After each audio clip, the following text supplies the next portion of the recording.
And Lucy was the queen of comedy.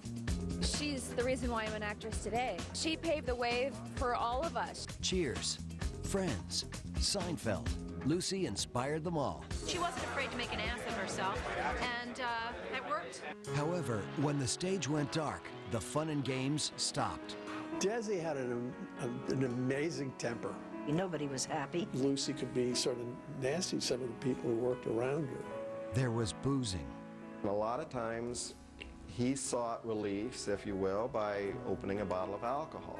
There was bitterness. In terms of Vivian Vance and William Frawley, they really avoided each other like the plague. Lucy didn't like it when Vivian lost weight. She wanted her to stay plump. And there were brawls.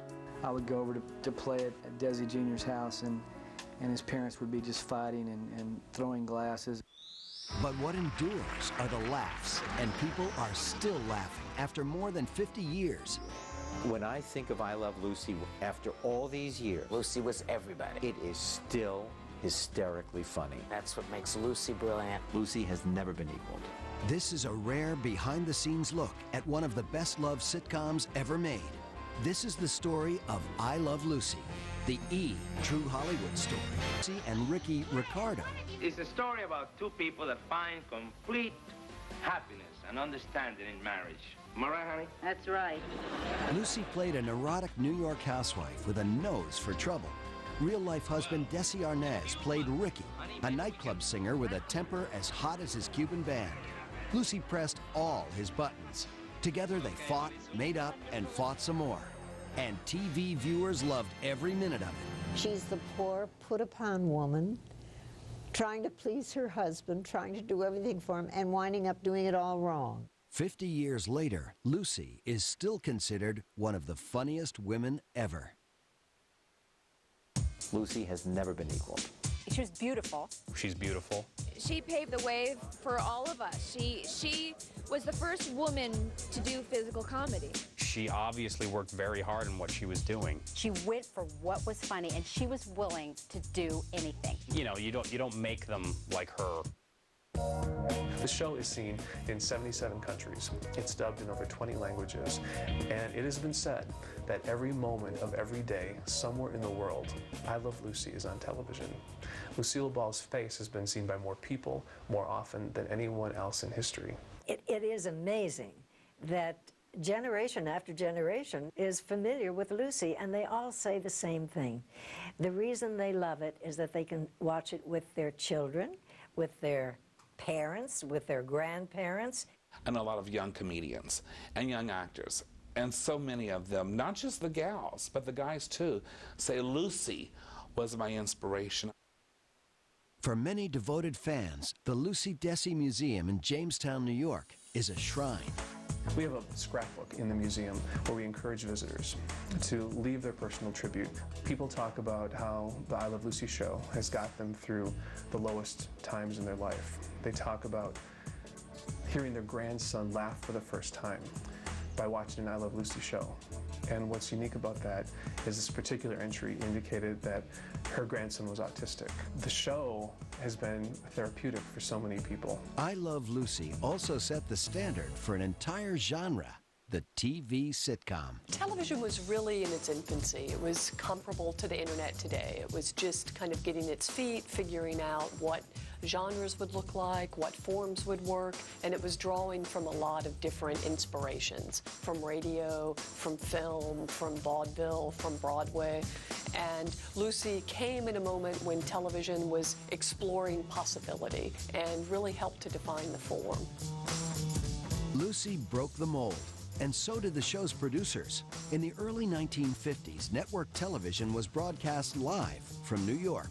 I Love Lucy became the first series to be shot on film in Hollywood. It also broke ground by using multiple cameras. The system of filming that Desi came up with has revolutionized television comedy. To have 3 cameras going so you get close-ups and master shots at the same time. Using 3 cameras in front of an audience was something very new. It had been done on Truth or Consequences by Ralph Edwards, but that was 3 cameras on tripods, and what they wanted to do was have the flexibility to shoot it like a movie with the cameras on dollies moving around, and nobody done that. Three-camera structure continues very much till today in, say, a series like Malcolm in the Middle, right? There's been surprising little innovation in that structure. Shooting on celluloid created other challenges, especially when it came to editing the show. Instead of having a moviola with one head, I had them make a moviola with 3 heads, so I could look at all 3 angles at the same time. And I dubbed it the 3-headed monster, because it looked like a monster compared to the moviolas we've been using in motion pictures up to that time. TV audiences adored I Love Lucy, and the series spent 4 of its 6 seasons as the single most watched program on TV. Since its debut more than a half-century ago, I Love Lucy has never been off the air. Lucy! You get out of here right away! You get out! Come on out! I can't. I'm not dry yet.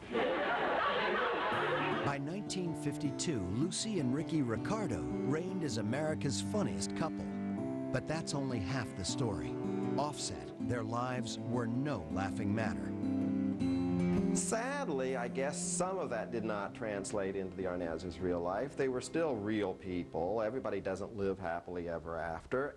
He did have addictions, alcohol and gambling and women, and this was a strain. Her career was more important to her than her marriage. But I think if her marriage had been more important, she would have given up her career and stayed home to assuage his ego. He had his famous Cuban temper, and she had her temper, and unfortunately you say things you don't mean. Lucy and Desi weren't the only ones at each other's throats. The Mertzes, a.k.a. Vivian Vance and William Frawley, were no happy couple. I Love Lucy was an amazing landmark in television. I Love Lucy made me laugh. You end up watching all those episodes. The great Lucy. In a way, you take them for granted just because they're so good. That's a story.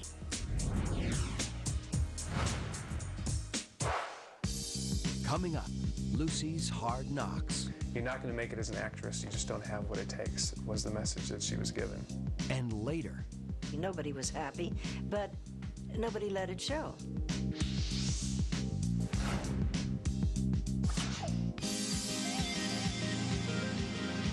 All new next Sunday, Mary Tyler Moore turned the world on with her smile.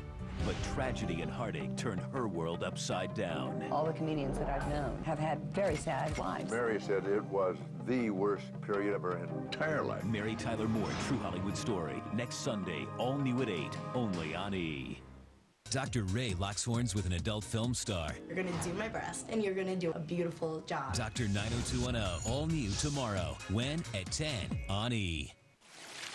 Yeah, now that tastes fresh.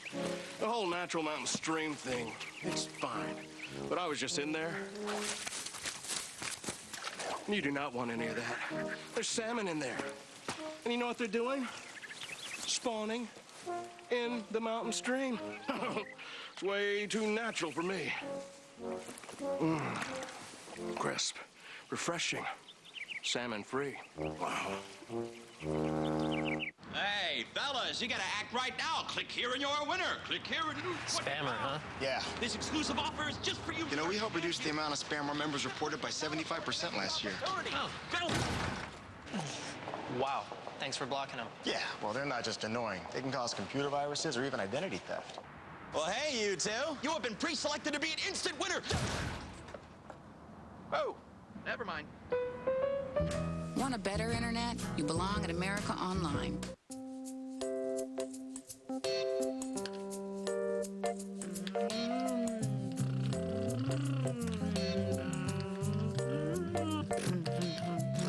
This is no place for bumps or dimpled skin. New Nivea reshaping treatment is clinically proven.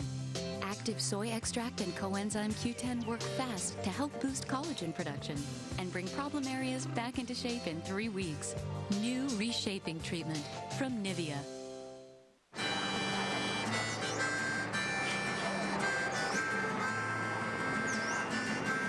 Hey, John,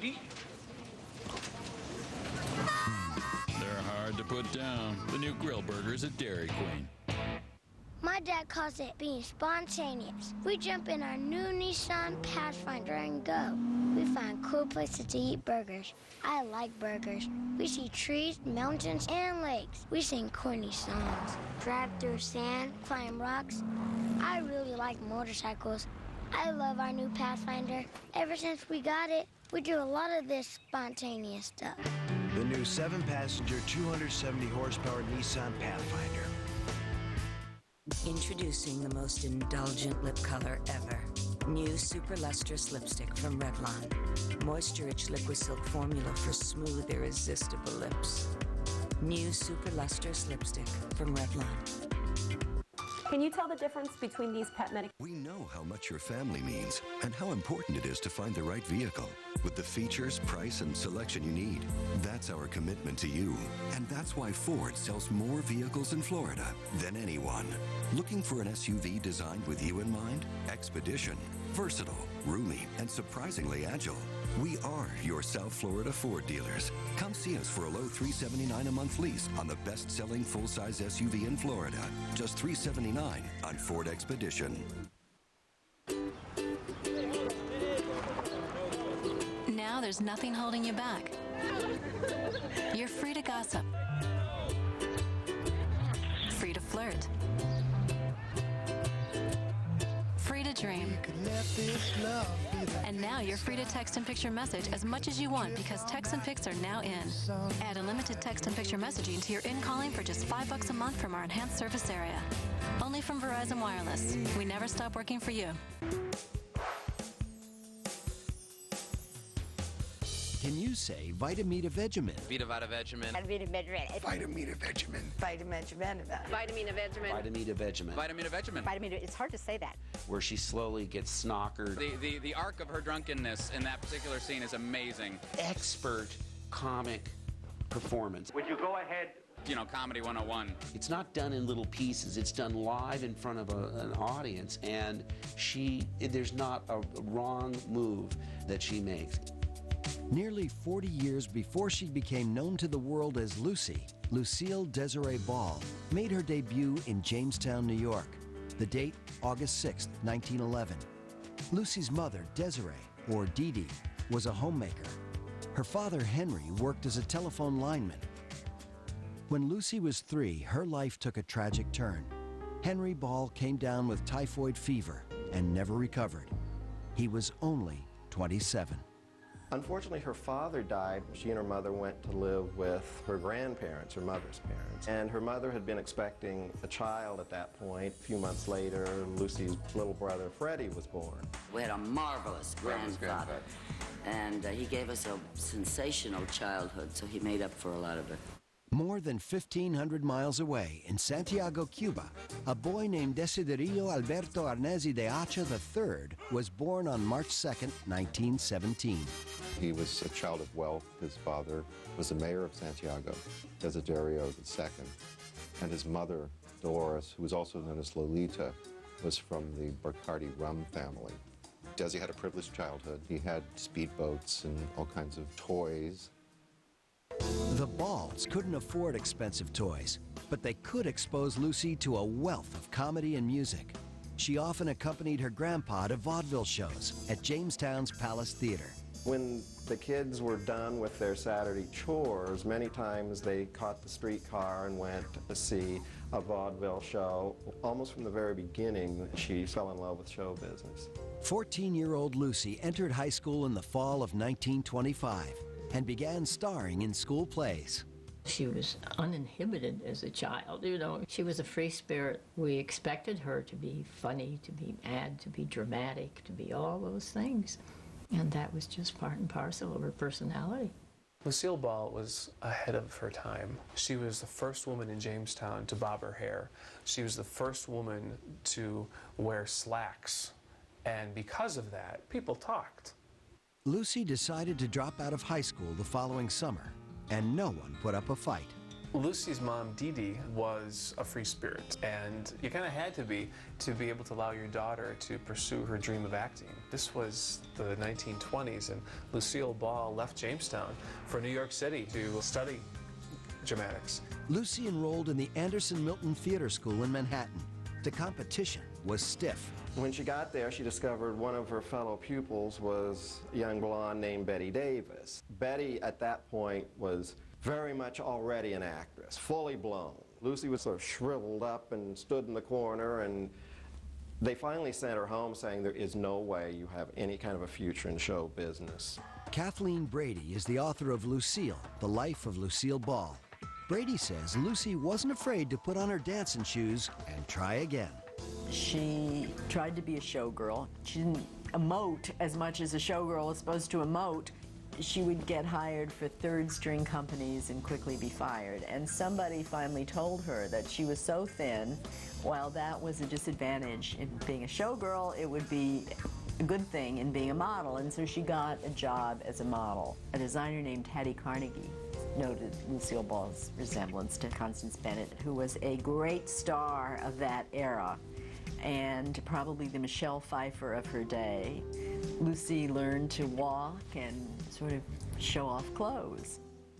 One modeling gig led to another. It paid all right, but she always needed a little extra, and so she became a model for artists.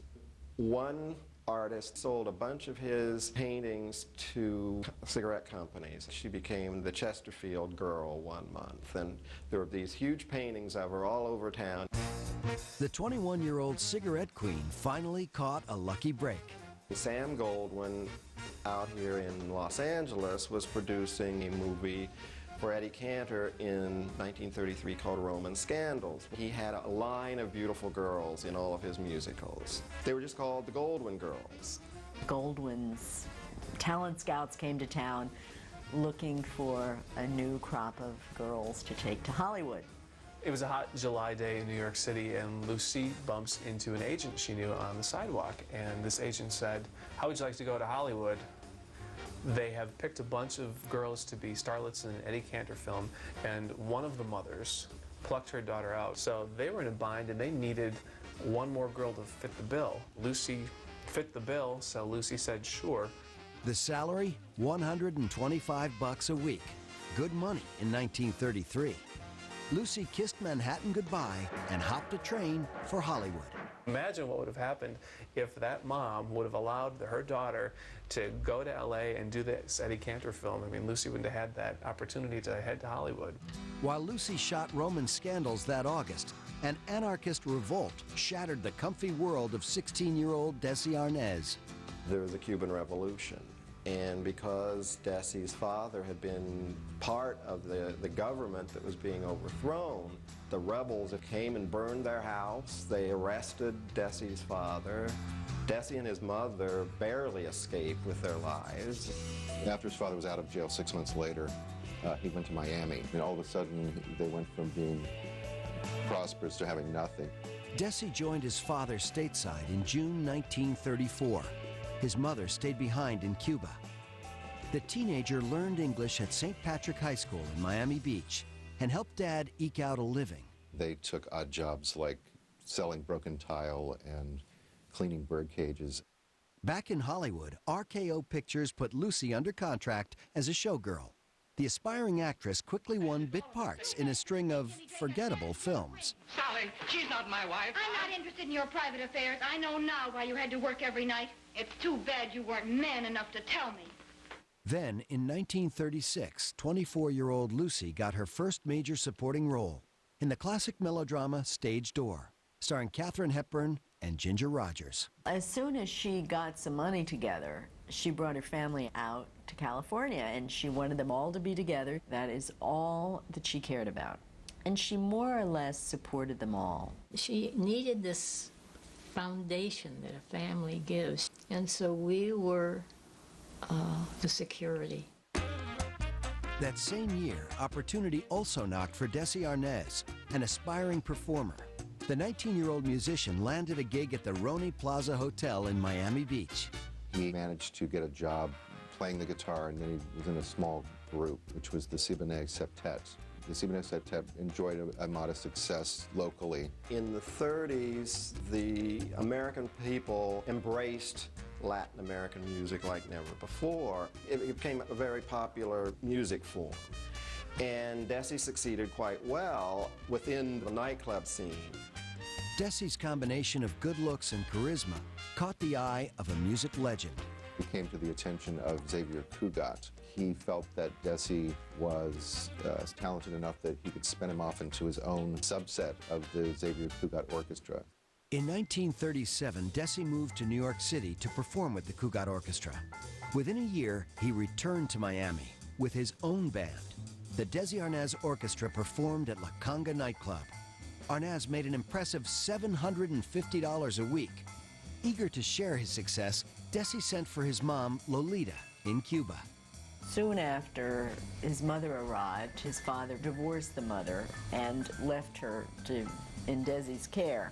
In early 1939, big-time Broadway lyricist Lorenz Hart caught Desi's act at La Conga. Larry Hart was just amazed that this kid was able to hold this whole nightclub in the palm of his hand and had them all singing and dancing, and he and his partner Richard Rodgers were working on a new musical that was supposed to be set in a college. He thought it would be perfect if they could get Desi to play one of the students. Desi was no fool. He said yes. The show was called Too Many Girls, and he was playing a Latin American football player. And he only had a few lines, but he had a couple of songs. He really put the show on the map as far as it became a very hot ticket. In December 1939, execs at RKO sent Lucy to New York to promote her new film, Five Came Back. While in town, Lucy attended a performance of Too Many Girls. She couldn't take her eyes off Broadway's sexy new song and dance man. He was considered a dreamboat during the 30s and 40s. Lucy returned to Hollywood, but Desi stayed on her mind. Coming up. She did feel he wasn't faithful to her, and she just didn't want to take it anymore.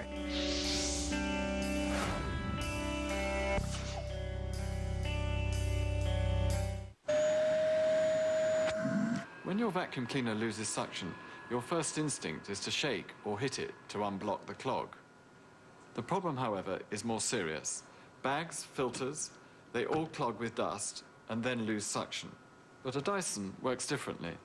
It creates 100,000 times the force of gravity to spin the dirt out of the air, so nothing gets clogged, ever. I just think things should work properly. Yeah, I need 2 kids' meals, number 4 combo, 1 chocolate shake, and a large BOGO. Got BOGO on the brain? The buy one, get one half off everything event at Payless, featuring the latest styles for the whole family. Don't miss it. Hello?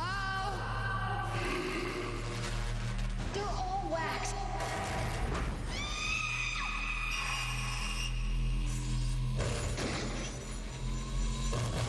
Please don't kill me.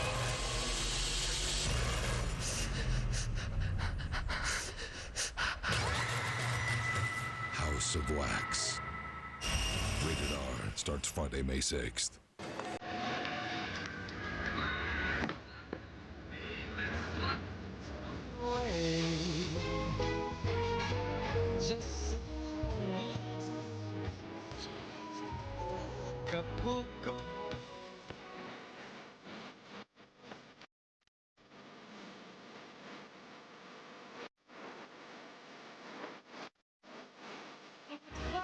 Delicious Starbucks Frappuccino coffee drink. It's you time. In nature, a bright, radiant appearance often belongs to the male. Defy nature. Introducing Olay Radiance Reviver, a long-lasting body lotion with a hint of sunless tanner, giving you a sun-kissed glow. Before I Love Lucy, Desi Arnaz worked in radio. The future Ricky Ricardo replaced the future king of late night. So they took a radio show called Win Your Vacation and put Desi in as the host. They fired the host that they had hired already, and because they really weren't concerned about that guy being upset about losing his job. That guy turned out to be Johnny Carson. Don't go away. THS will be right back. The new Pure 3-stage filter makes your water clean, healthy, and great tasting. So the only thing you'll notice is the great taste. Pure water filters. Your water should be pure. Fabulash Mascara, new from Revlon.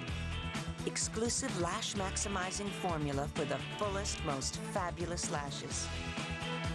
New Fabulash Mascara from Revlon. A little more to your left, and then straight ahead. Just as I expected. The lines are getting alarmed. Incredible. Whatever happens, hold your ground. People don't always use common sense. Now, initiate agitation phase.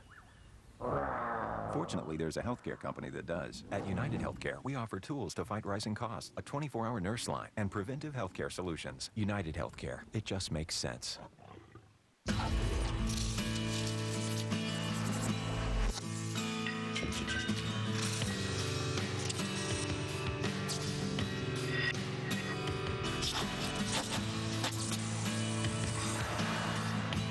We started with a blank page and added over a century of knowledge. Introducing the totally redesigned, all-new 2006 M-Class.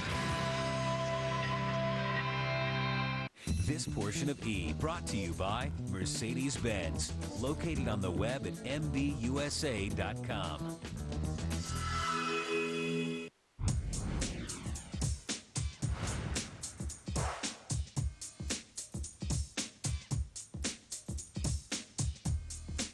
I loved any time she made fun of Ricky. It was so funny. You could see clearly that they loved each other, But they were obviously very much in love. but drove each other nuts. The only reason that we have I Love Lucy to this day is because of Desi Arnaz and his feeling about that woman and his appreciation of her talent. Desi Arnaz made a splash on Broadway in the musical Too Many Girls.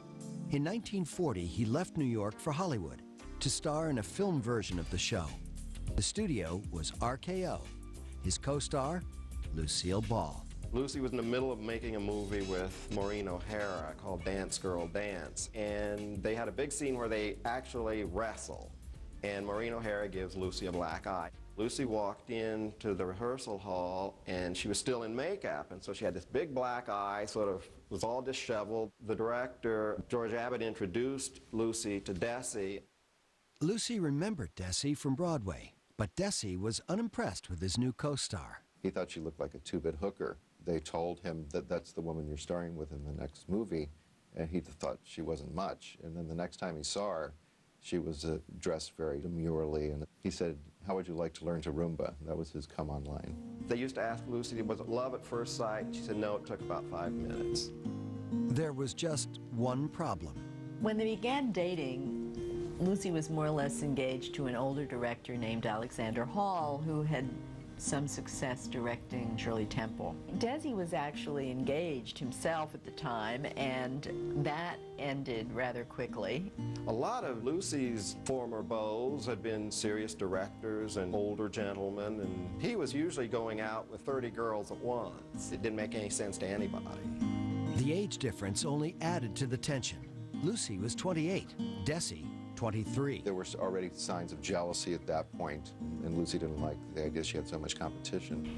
Eddie Bracken, who was in the film Too Many Girls with them, told me that they took bets about how long this romance would last. Everyone else thought 2 weeks, 3 days, and he said, I give them 6 months.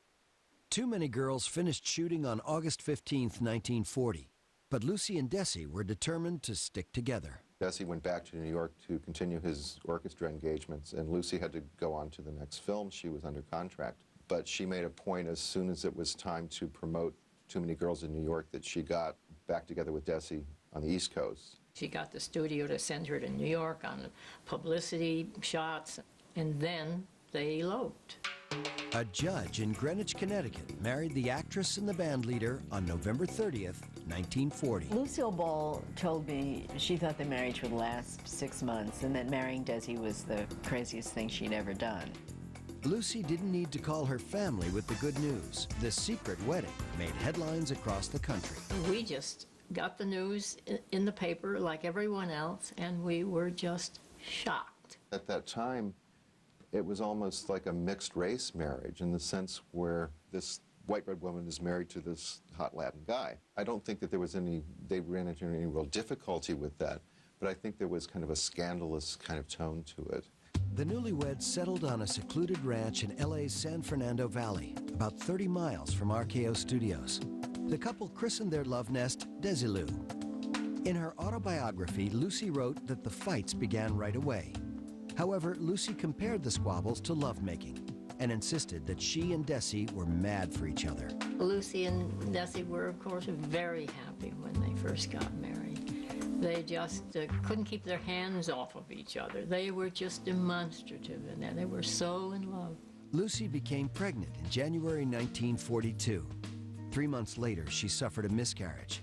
To help deal with the loss, Lucy focused on acting. In late April, she began work on her most demanding screen role yet. In The Big Street, Lucy played an ambitious nightclub singer whose selfish ways lead to heartbreak and tragedy. Lucy's star began to ascend. She was at RKO, and she did an outstanding performance in a movie with Henry Fonda. And on the strength of that performance, she was given an MGM contract, which was the ultimate place to be at the time. I mean, the biggest stars were at MGM. Studio stylists decided to give MGM's up-and-coming star a daring new look. They dyed Lucy's naturally brown hair bright red. Meanwhile, Desi struggled to get a foothold in Hollywood. It was harder and harder to find the appropriate roles for him because he was Latin, and there weren't all of that many parts. So Desi kicked around for a while in B movies. He did do a movie during the war called Bataan, which drew a lot of critical acclaim. Desi played an Army private. The patriotic role hit home. Arnaz longed to become an American citizen. In April 1943, before Desi's citizenship papers came through, Uncle Sam drafted him into the Army. Lucy was horrified. She was devastated. It was a very rough time. She just couldn't be without him. Desi wanted to become an Air Force pilot, but an injured knee prevented him from flying. The Army reassigned Arnaz to his own backyard. He was stationed out in the San Fernando Valley at Birmingham Hospital, where they brought people back from the South Pacific after they had been wounded. So he was putting on shows for the military. Desi became a U.S. citizen in October 1943. And for the next 2 years, Staff Sergeant Arnaz entertained the troops.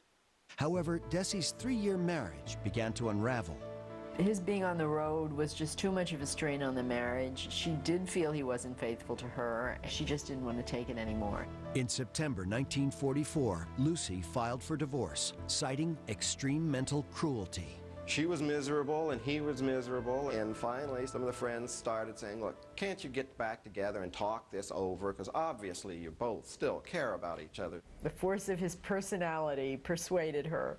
They agreed to disagree and to stay together, and they really did make an effort to renew their marriage. The Army discharged Arnaz in November 1945. By the next April, he was back in front of the cameras, playing a band leader in the comedy Cuban Pete. He was able to showcase his musical talent, which helped keep his name on a national level and ensured that he would get bookings in major cities. And he ended up going back into the orchestra life because it seemed to be the most lucrative for him. Lucy's career, however, hit a dead end. MGM dropped the talented redhead from its roster of contract players in the summer of 1946. Lucy was 36 years old and unemployed. Lucy, unfortunately, did not really have a specific type. Sometimes she was in a drama. Sometimes it was a tragedy. Sometimes it was a comedy. Take this with you!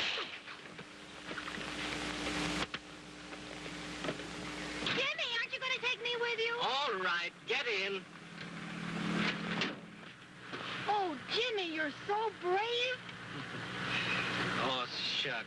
They tried to dress Lucy up and put her in a bunch of musicals, but she couldn't sing and she couldn't dance. One of her agents said, you know, Lucy, radio really needs a lot of new blood. Why don't you at least try to do some radio? He met the girl of his dreams. He tries to make love by serenading her. He holds her hand and sings. Hey,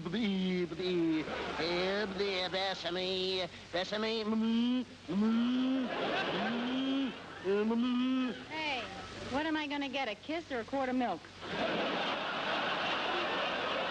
she started a radio show called My Favorite Husband, in which she really played sort of a scatterbrained wife, and she loved it. Greg Oppenheimer is the author of Laughs, Luck, and Lucy. His father, Jess Oppenheimer, worked on the show. When my dad was offered the position of head writer on My Favorite Husband, he did hesitate because all of his friends told him that Lucy was really difficult to work with. I mean, she had a very strong personality. She was an absolute perfectionist. Lucy's intensity paid off. Her impeccable comic timing made millions of listeners laugh. Almost overnight, Lucille Ball became one of America's favorite comedians. Lucille Ball, I adore you. I worship you. Ah, every beat of my heart is a flame that burns your name in my soul. Okay, Kay, don't be ridiculous. Well, you just met me. Hey, listen, a chowhound doesn't have to wait for dinner to be hungry, you know. Yet success didn't change things at home. After 9 years of marriage, Lucy and Desi desperately wanted a baby, and they decided to reaffirm their vows that June. Lucy and Desi got married in the Catholic Church because Lolita, his mother, was certain that their marriage, not being sanctified by the Catholic Church, was the reason they didn't have children. The ceremony pumped new life into their relationship, and Lucy's radio career was booming, but she wasn't getting anywhere on the big screen, and Desi hadn't been in a film for 2 years. Then, in December 1949, Lucy suffered her second miscarriage. The loss sent her marriage back to the brink.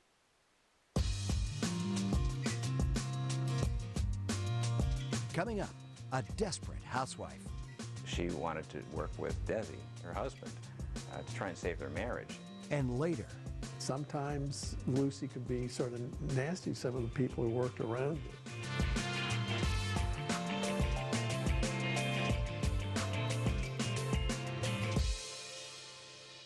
Are you boring, unpopular, got nothing to talk about at parties? Watch the Soup Fridays at 10, and then you can repeat the jokes that I say and pretend they're your own. Oh wait, actually that might make things worse. Well, just go back to being boring and unpopular. Like me, Joel McHale. The Soup, potentially making you more interesting. Fridays at 10 on E! Tired of always having to change the roll? Try new Charmin Mega Roll. It's 4 times the sheets in one. And it comes with the new Charmin Extender, so it fits. Mega Roll. Happy Mother's Day. Oh, honey, it's a camera phone. It's 2 camera phones. Oh, it's a Mother's Day miracle.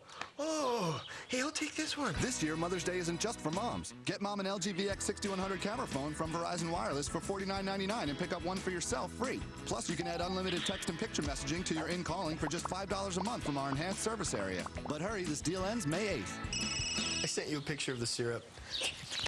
Verizon Wireless. We never stop working for you. Want to bounce back fast from tough pain? Get the only leading brand with real liquid inside. Advil Liquid Gels. Faster and stronger than extra strength Tylenol and tough pain. Advil Liquid Gels rush relief right where you need it. Advil Liquid Gels. Liquid fast. Advil strong.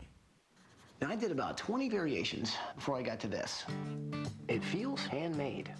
It's casual, but it's not ordinary. It's good design, and a lot went into this. And that's just the fork. Ty Pennington Style is 7 new collections with different moods and personalities. It's cool, it's fun, it's contemporary, and it lets you do things for your home that you never thought you could. Introducing Ty Pennington Style, exclusively at Sears. Good life, great price. At Petco, we really love pets. There isn't anything we won't do to make sure they're getting the best products and the best care. So when you ask us a question like, so how do you feel about cat condos? We can say from experience, Feels like home for her. Petco, where the pets go. Do these come any bigger? Oh, yeah. Pantene really does make it smooth. It really does. Right now it's just kind of silky and my hands are just, going right through it. It's nice and I love it when it's like this. That's why I love the new Pantene smoothing treatment. You just comb it in. If it's a little dry, if it's a little frizzy or damaged, it's the ProVitamin formula. It does this. This is what it does right here. You get something that's going to treat your hair and you get the look that you want. New smoothing treatment. When it feels good, you feel good. How much are you paying for it? If your life has been devastated by mesothelioma, the rare form of cancer caused by exposure to asbestos, you have legal rights that could result in a cash settlement worth hundreds of thousands or even millions of dollars. And it won't cost you a cent unless you win. Our affiliated law offices have won millions of dollars for victims of mesothelioma and their families. We know how to make companies pay for their mistakes. It's a fact. Companies whose employees have developed mesothelioma because of exposure to asbestos have paid hundreds of millions of dollars to the victims and the families of deceased victims. Know your rights. Get the money and the justice you deserve. And remember, you don't pay us anything until we get money for you. Get treated with respect and dignity. Get what the law entitles you to. Get the money and the justice you deserve. Call 1-800-226-9722.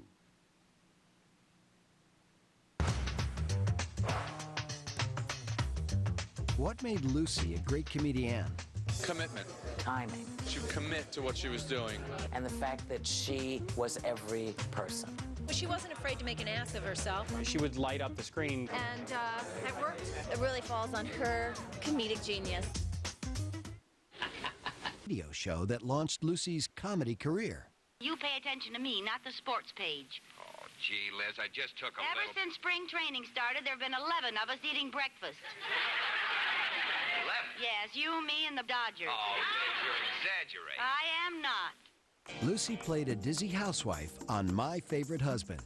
Radio was done before a live audience. She got enormous satisfaction from knowing that people liked her and liked what she was doing. Lucy found her niche when she performed in front of the audience for the radio show. People remarked on the way she was able to bring lines to life, and her facial expressions were so vivid that it was a shame that it was a radio show because the visuals were just as good as the actual audio portion.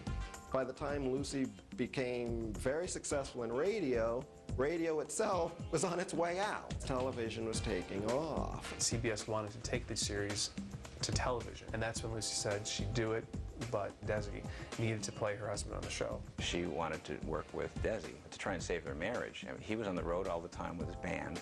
And that if they both had regular work and worked together, that would solve her problem of wanting to get pregnant and have a family and keep her husband, close to home. CBS said, no one will believe it. Who's going to believe that a red-headed All-American is married to a Latin band leader? And it didn't matter, apparently, that they really were in real life. Lucy was determined to prove that CBS execs were wrong. Lucy and Desi formed a vaudeville routine. They formed Desi Lou Productions to produce their vaudeville act, and their agent got them bookings all over the country. The tour kicked off in June 1950 at Chicago's Paramount Theater. Desi sang and played the conga drum. Lucy provided the comedy as a movie star who tries to butt in on Desi's act. That started to turn things around because CBS saw that the audiences did like them. 1 month into the tour, Lucy found out she was pregnant. The couple canceled all remaining dates and returned to Los Angeles. But in late July, Lucy suffered her third miscarriage. She was not afraid to try again and risk hurt again. She was always determined, whatever it was, whether it was having a baby or anything else, that the next time might work. And she was often right. 4 months later, in November 1950, Lucy became pregnant again. Impending motherhood became top priority. But Lucy also wanted to conquer television, with Desi as her leading man. Despite the successful roadshow, the brass at CBS still wouldn't budge. And the ad agency for the radio show sponsor, General Foods, gave some advice to Lucy. They said, do your own pilot, and that way you'll own it. You can negotiate with anybody, instead of just being a captive of CBS. Lucy and Desi hired their own writing team and began to hammer out concepts. Word soon got around. NBC was quite interested, and suddenly so was CBS. They agreed, okay, we'll let you at least make a pilot. I was always the guy that didn't fit. When she did My Favorite Husband on the radio, they said that I wasn't the type to play the part. Then finally she wanted to do the television show, and she says, well, I want to do it with Desi.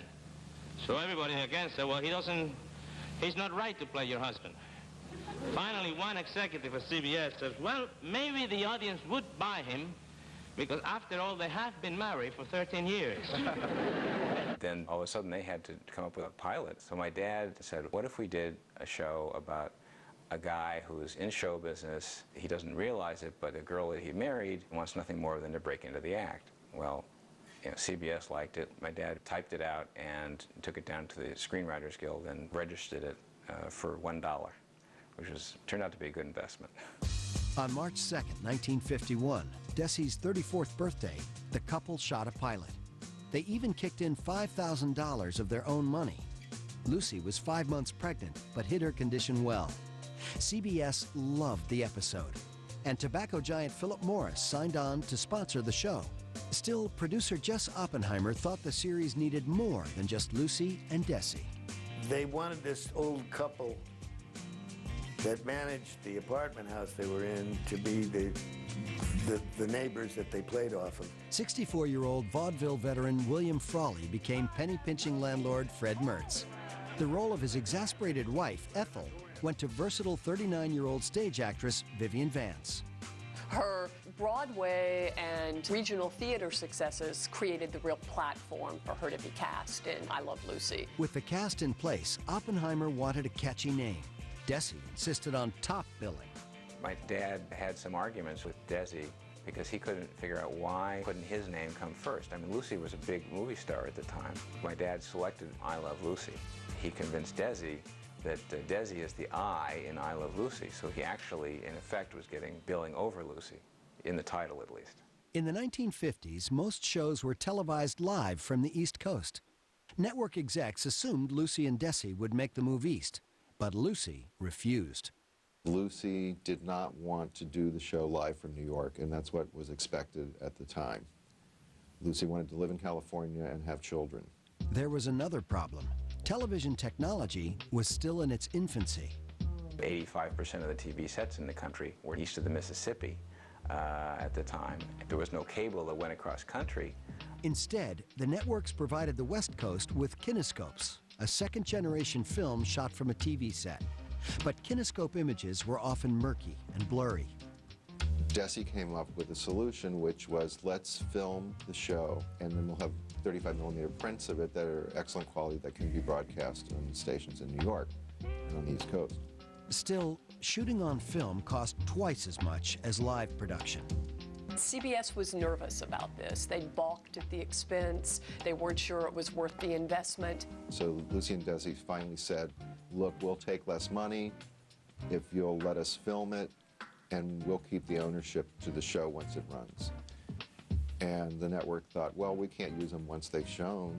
You know, they've already been seen, so fine, we don't care. Rebroadcast wasn't an idea then. Unlike radio, most TV shows were shot in an empty soundstage.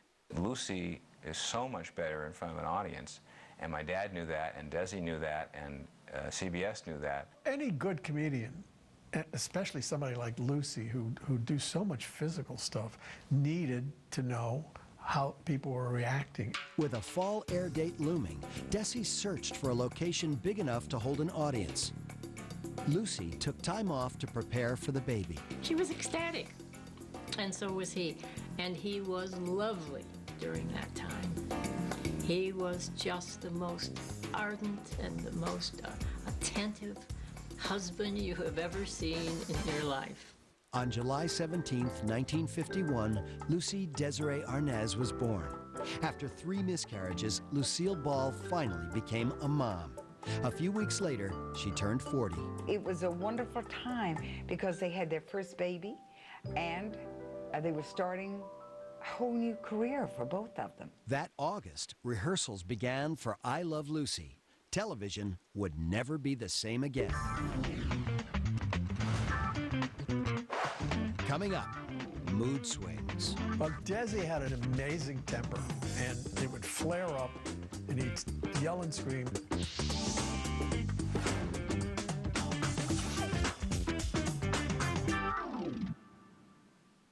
Behind her famous smile hid tragedy and heartache. Mary said it was the worst period of her entire life. Mary Tyler Moore, True Hollywood Story. Next Sunday, all new at 8. I'd like to redeem my credit card miles to Miami. No, blacked out. Ooh, You sound strong. please? No. Just for me. Okay.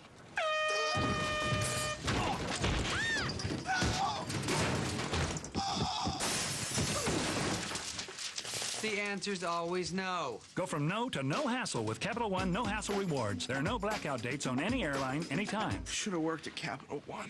Whoa. What's in your wallet? I can't believe you made me dinner.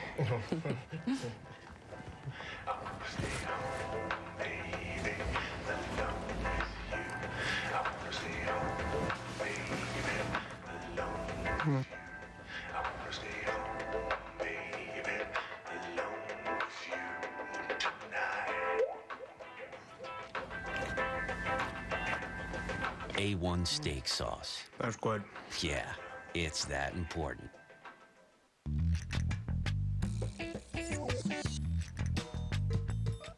Considering its 150-point inspection and 7-year, 100,000-mile powertrain warranty, you can rest assured knowing that everything about your Honda certified used car is going to work the way it's supposed to. The Honda certified used car. It may be used, but it's still a Honda. For a limited time, get low 3.9% APR financing for well-qualified buyers on all Honda certified used cars. What's inside Minute Maid Light? There's the fruit. There's the fun. There's the flavor. Yet there's just 2 carbs and 5 tiny calories. Minute Maid Light. Light on calories, loaded with taste. Phil Weston has always dreamed of being a winner.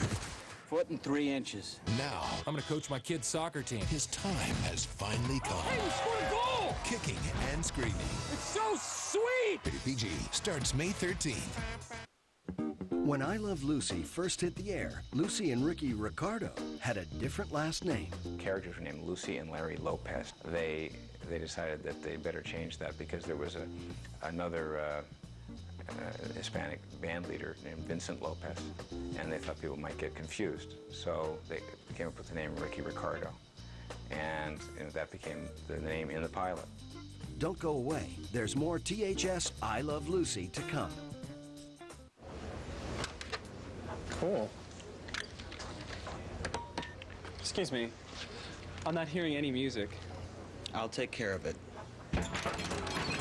Guys, track 2. You're on.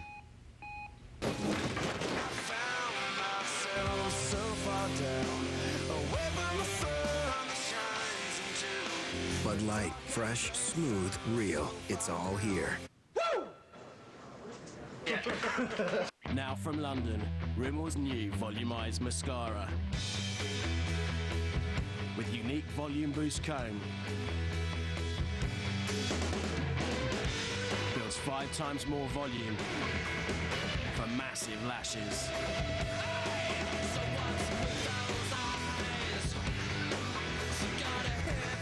Big eyes for a big city. Get noticed. New volumized mascara from Rimmel, the London look.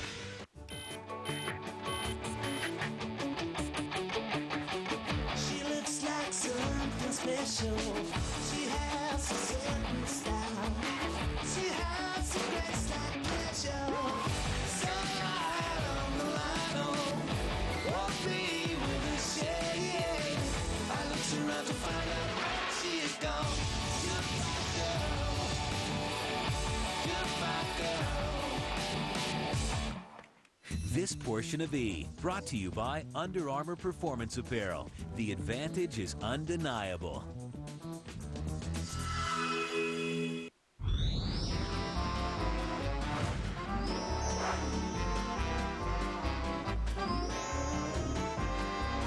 When you hear that theme song, when you see that heart,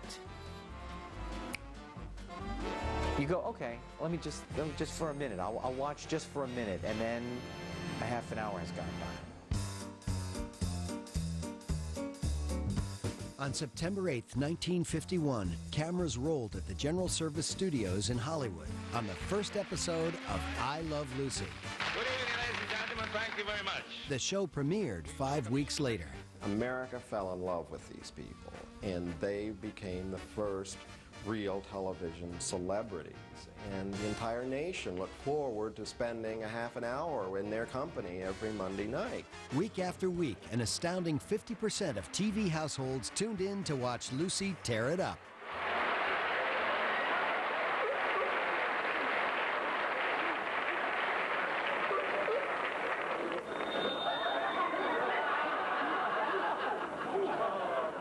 This is the 50s, at a time when television and film are both fairly conservative. So if on the one hand, you know, the show is illustrating that women might not be that happy at home, the resolution of each episode is to put Lucy back at home, sort of in her place. I think that's how television resolved that tension. The other thing that Lucy did in a really interesting way was translate the kind of comic or performative aspects of vaudeville to the small screen. Right? So she really understood that comedy was about an emotional, immediate connection between the audience and the performer.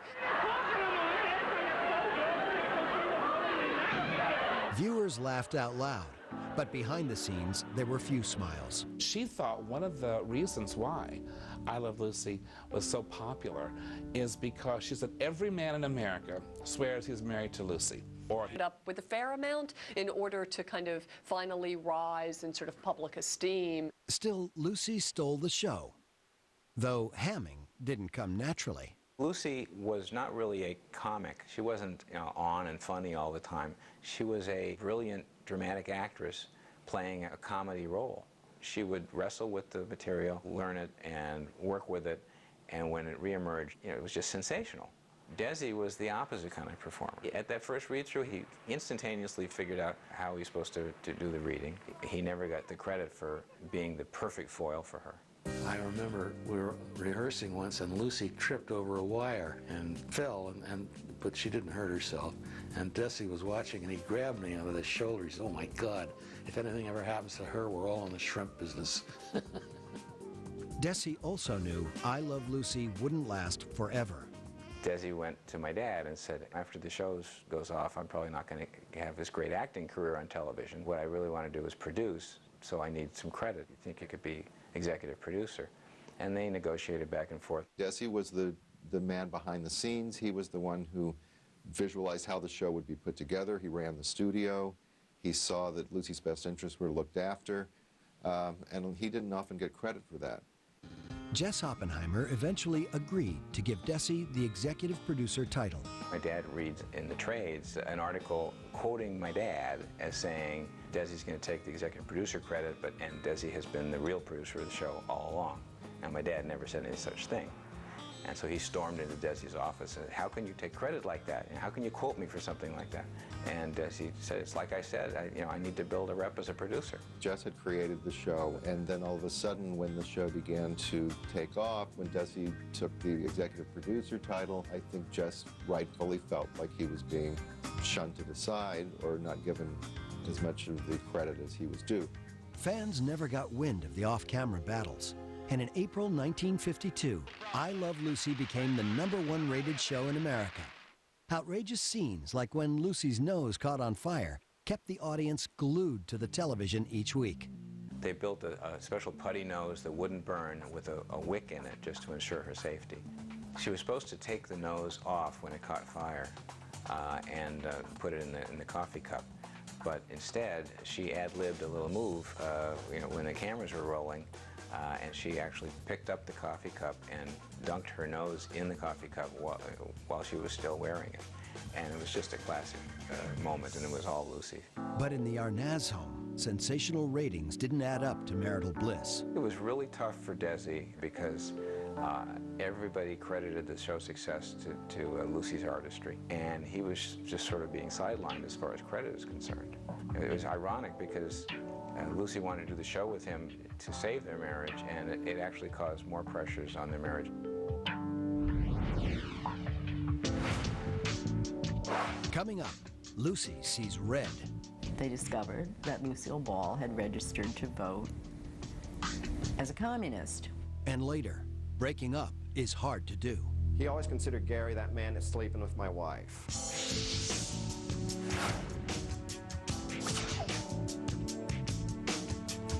All new tomorrow at 10. The business of beauty turns ugly. You're gonna do my breast, and you're gonna do a beautiful job. When an adult film star wants to rework her image, whether it's good for her or not.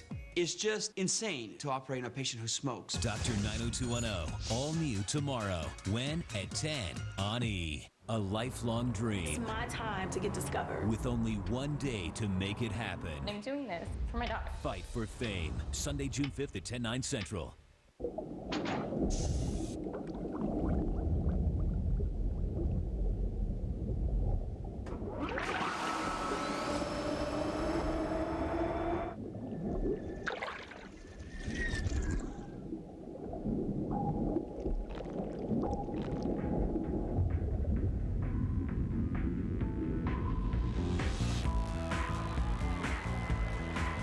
the flavor. Bacardi Limon. Want younger-looking skin in just 14 days? Revlon introduces age-defying makeup now with Vodafirm. Reduce lines up to 50% in just 2 weeks. New age-defying makeup with Vodafirm from Revlon. Behind this grill lies the newest addition to the Denali line from GMC. Introducing the Envoy Denali, with a 5-star side impact safety rating and the most standard horsepower of any midsize SUV. The new Envoy Denali and Envoy XL Denali by GMC.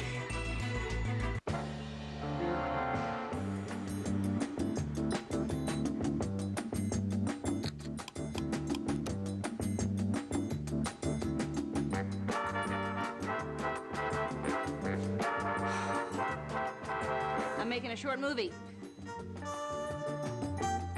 American Express invites you to the Amazon Tribeca Short Film Competition. Screen the films and vote for your favorite at Amazon.com. My life, my card.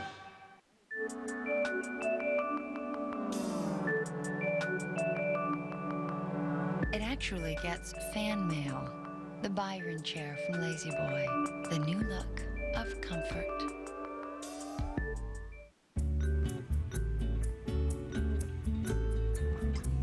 So sexy, it'll make you want to cheat on your sofa. The Camilla shades from Lazy Boy. The new look of comfort. Excuse me.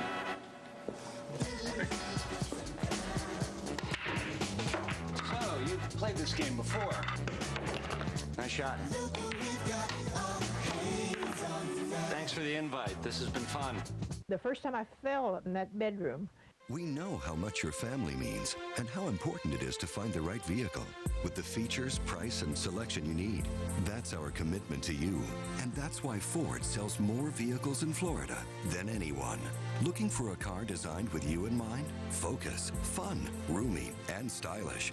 We are your South Florida Ford dealers. Come see us for a low $169 a month lease on the car with a 5-year, 100,000-mile powertrain warranty. Just $169 on Ford Focus. Swimmingpool.com, the source for backyard design. Make a splash, get inspired, and explore the possibilities at swimmingpool.com. Escape from the ordinary and imagine a whole new way of life right in your own backyard. Outdoor is in, and swimmingpool.com is the place to bring your dreams to life. Design a pool online. Find a local builder. Locate a local pool store.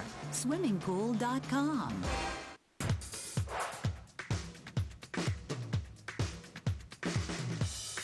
It was a perfect example of really, really, really fine ensemble work. And I think that a really great supporting cast. I think their spontaneity and their chemistry. That show is amazing. Classic, great American TV at its best. You help me. Lucy and I just came from the doctor, and she's going to have another baby. And this was a big thorn because no one had ever been shown pregnant on television, and Jess said, hey, I've got a great idea. Let's incorporate the baby into the script. Desi was skeptical, to say the least, but Dad convinced him that, you know, if they did it the right way, they could convince the network and the sponsor. They didn't use the word pregnancy on television. They called her condition expecting.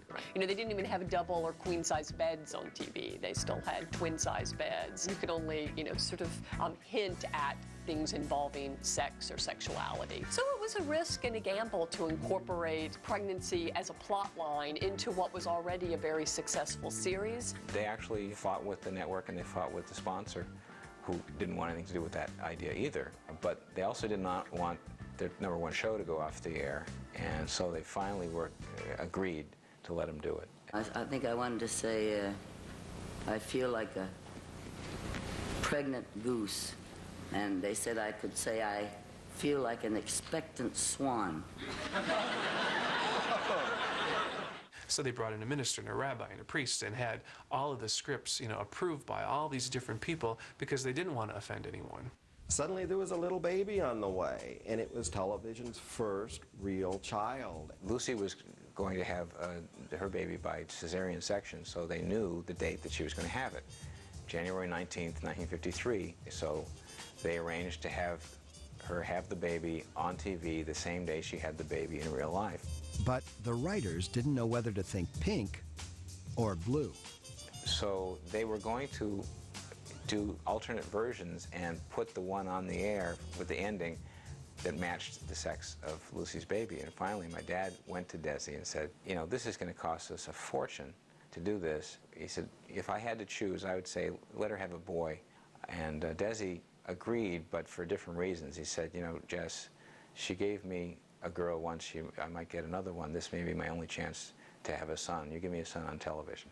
In the early hours of January 19th, 1953, Lucille Ball checked into an LA hospital. The Associated Press issued hourly bulletins on her condition. At 8:20 that morning, the word came, it's a boy. Desi called Dad from the hospital and said, Lucy followed the script, ain't she something? Within minutes, news of Desi Jr.'s birth was broadcast as far away as Japan. That same evening on I Love Lucy, Lucy Ricardo went into the hospital to have her baby too. I mean, it was a phenomenon. It was like, in those days, every television set in America was tuned to that show. There was this incredible relationship going on between the American people and the Ricardos. In a way, little Ricky became America's child. It was the highest rated show ever, and was for a decade after that. More people were watching I Love Lucy the night Lucy gave birth to little Ricky than the following day for President Eisenhower's inauguration.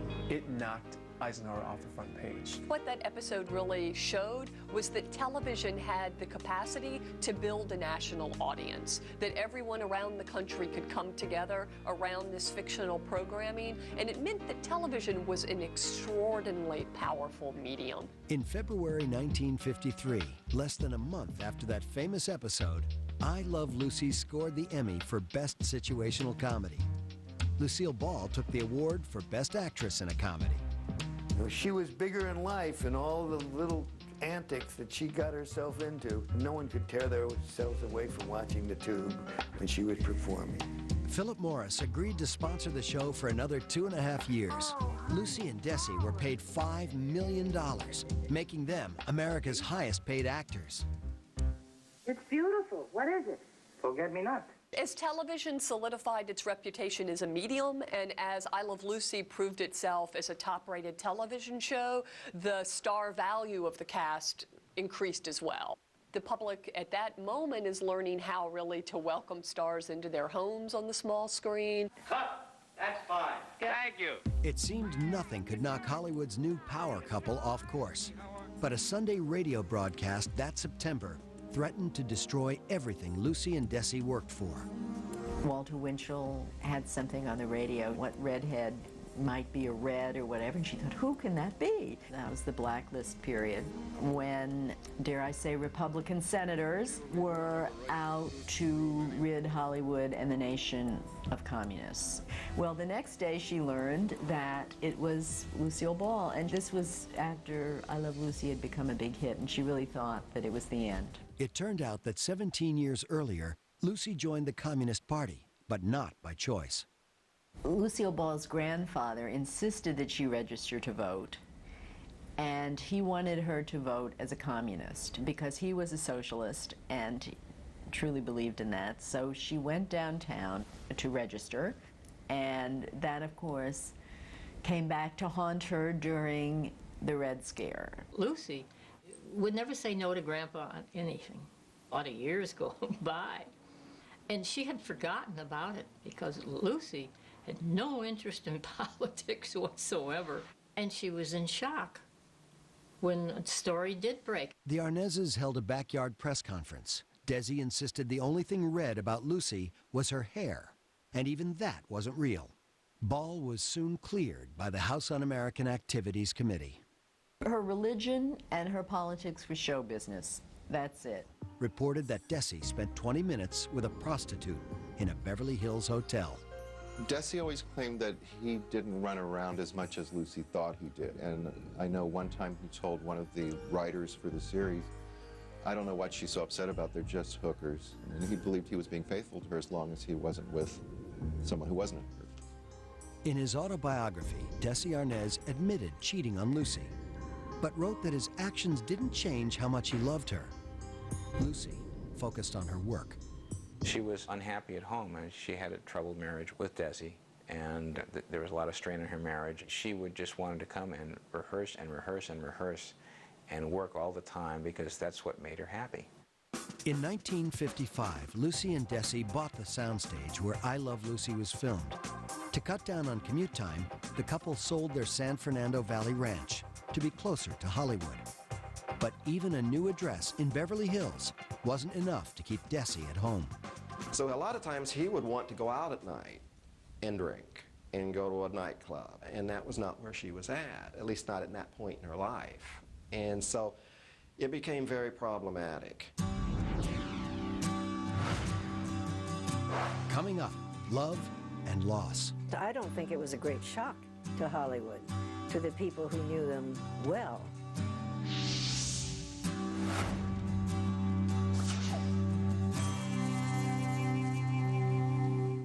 Introducing the most indulgent lip color ever.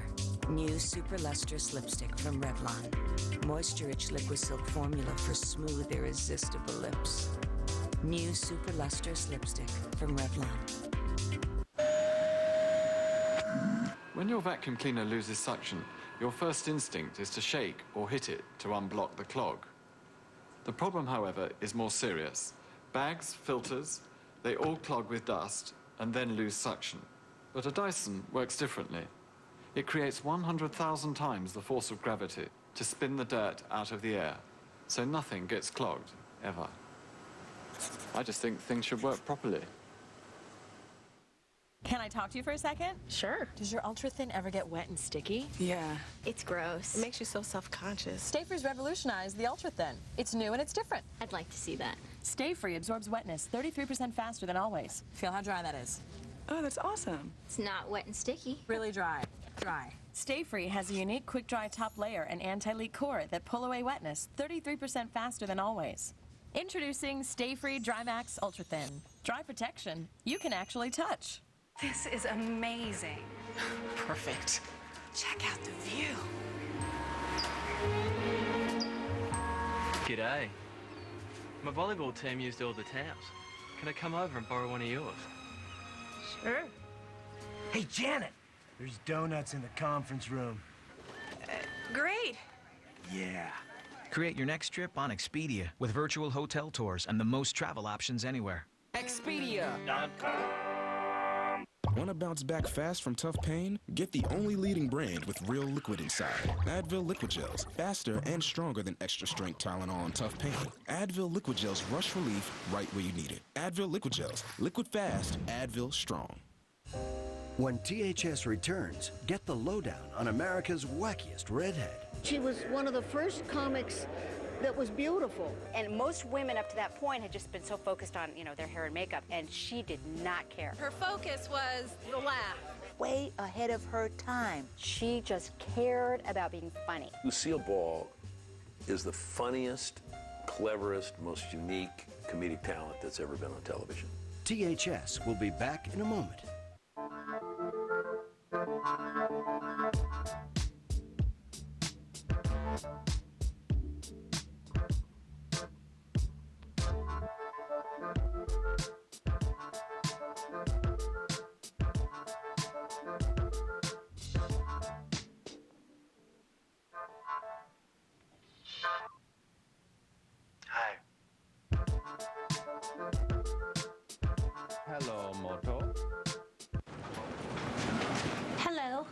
Hi there. I hear AOL is helping protect me against identity theft. Yeah, we give you spyware protection, which helps to automatically disable many programs from stealing personal information. Well, I just wanted to say thanks, so I baked you my famous apple crumb cake. Oh, thank you. But it wasn't just me. A lot of us work on that. Wow. I smell cake. Want a better internet? You belong at America Online.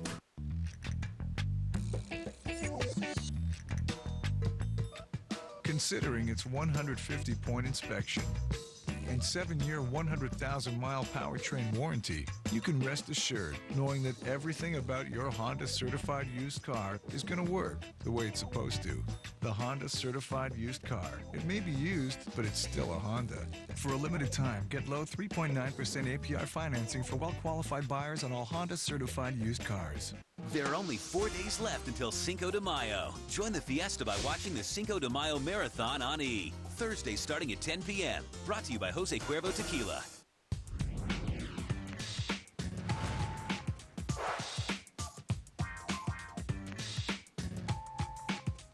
Way ahead of her time. It pushed the envelope even then, but in an innocent, pure way. She changed television history. We love Lucy because she's not afraid to laugh at herself.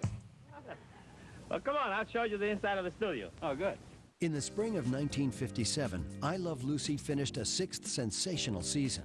The red-headed comedienne broke new ground, doing things no woman had ever done on primetime television. I'm going to just take this as my big opportunity to thank everyone who's helped make I Love Lucy a good show. I'm just going to grab at the chance. First, CBS and Philip Morris for having confidence in us and backing us in our pioneering ideas. Even though she might seem like a nutty housewife, I think she's also a kind of prototypical feminist, right? She's trying to get out of the house. She's really her own star. We tune in to see her and her incredible skill as a performer. But the creative team who came up with the outlandish scenarios was burned out. The writers are saying we don't have any more ideas, and we really think we need to stop while we're ahead. The hectic production schedule also affected Lucy and Desi. They had little time for their 2 kids. They loved their children dearly, but they just weren't cut out for parenting. Parenting is a full-time job, and they couldn't give that much thought to it. I don't think they ever read Parent magazine. You're reading scripts. You're not reading how to raise children constructively. Lucy wanted to be a better parent than she was. Her life was her career, and she kind of delegated the responsibility of being the mother to her own mother, Dee Dee, who, for all purposes, raised the kids. CBS ordered another 30 shows. However, the stars objected and came up with Plan B. Desi's compromise was we'll do a show once a month, and it'll be an hour-long show, and we'll have a lot of guest stars, musical numbers, that sort of thing, and still have the Ricardos and Mertz's stories. CBS wasn't too keen on the idea because no one had ever done that, but they were such hot properties that CBS said, okay, we'll do it. Look, Lucy, it just so happens that I studied English grammar in Cuba. No. Well, let me explain something. Explain, please explain. Look, The new show, called the Lucy Desi Comedy Hour, premiered in the fall of 1957. Producing monthly episodes seemed like the perfect solution. That allowed Lucille more time to be home with her kids. It also gave Desi more time to focus on running the studio. Desilu Studios became home to other Hollywood productions, including The Danny Thomas Show and The Red Skelton Show. In November 1957, Desilu bought RKO for $6 million, the same studio where Desi met Lucy in 1940 while shooting Too Many Girls. At that point, the studio was so big, they had 3 separate lots in Hollywood. There were 30-some shows being filmed on those lots. And Desi was responsible to shareholders. He innately understood economics. He was also a brilliant businessman, and as a result, he had a terrific success with Desilu Studios. Desi focused all his energy on the studio, and everything else began to fall apart. Lucy was saying, let's start developing our private life, and he was always working. It was ongoing, grueling work, and a lot of times he sought reliefs, if you will, by opening a bottle of alcohol. That did not help anybody. I would go over to play at Desi Jr.'s house, and his parents would be just fighting and throwing glasses and yelling at one another, and that was a very sad time. Lucy and Desi often brought their troubles to the set. He was drinking a lot, and it was just an impossible job for me to be his assistant director, and so I left the show. I never lost my love for Desi, but he was drinking pretty hard by that time. They dragged themselves to work in the morning, sometimes literally after a fight. As things got worse with their marriage, of course, it became more tense. Tried to keep it away from the set and things like that. They were really having a very hard time with each other. And here they had the #1 show in America. They were sailing along. Everybody was making a good living and getting credit for having a great show. So that they were happy about that. But Mommy and Daddy were fighting. Having my first memories of them probably when I was around 6 or 7 or 8, by that time they were already struggling to keep the marriage together. It helped to go to work, if you know what I mean. It helped every morning to have to get up and go to work, whether we went together or not. In February 1959, Lucy and Desi separated. Several months later, in a last-ditch effort to save the marriage, the Arnaz family packed up for a European vacation. The trip only inflamed the couple's problems. Desi was called Mr. Ball in France, and I think that really got to him, that he realized that the extent of her fame was such that when we got out of the country, they weren't too aware of who he was. Lucy wrote in her autobiography that Desi spent much of the time drinking. By the end of the vacation, the two barely spoke. Upon return to California, there was no holding back. Desi came into the office one day and he was limping. And I said to Lucy, "What's the matter with him?" She said, "He doesn't drink enough." He loved the challenge of building an empire. It is also my feeling that he didn't have the stomach for just the daily routine then of keeping it going. For Desi, the situation went from bad to worse. And he ended up drinking more to alleviate that stress. And he was arrested on a drunk charge. That item got into the paper and Lucy saw it and she flipped. In her book, Lucy wrote that she couldn't afford any more public embarrassment. The marriage was over, and so was the show. So it was decided that they wouldn't continue with the show after the 1959-1960 season. They knew it had to end because there was only so much they could do with those same 4 characters of the Ricardos and the Mertzes. In fact, they said, look, yes, we are having personal problems, but it has nothing to do with the end of the series. We simply have taken them as far as we can. March 3rd, 1960 marked the end of the Lucy Desi Comedy Hour. On the last program, they weren't even speaking. There was so much tension on the set that she would tell an intermediary what to tell Desi, and Desi would tell an intermediary, I think Desi was directing the show, would give his directions through an intermediary to tell Miss Ball to move over there. That same day, Lucy filed for divorce. For those who knew the couple well, the breakup came as no surprise. People also would ask me, Lucy and Desi are divorcing, and how could that be? And my attitude was, I don't know how they lasted for 20 years. When Lucy and Desi divorced, I don't think it was a great shock to Hollywood, to the people who knew them well, because there were things that went on that they were aware of. And Lucy was unhappy, there was no question, and she didn't hide her emotions too well.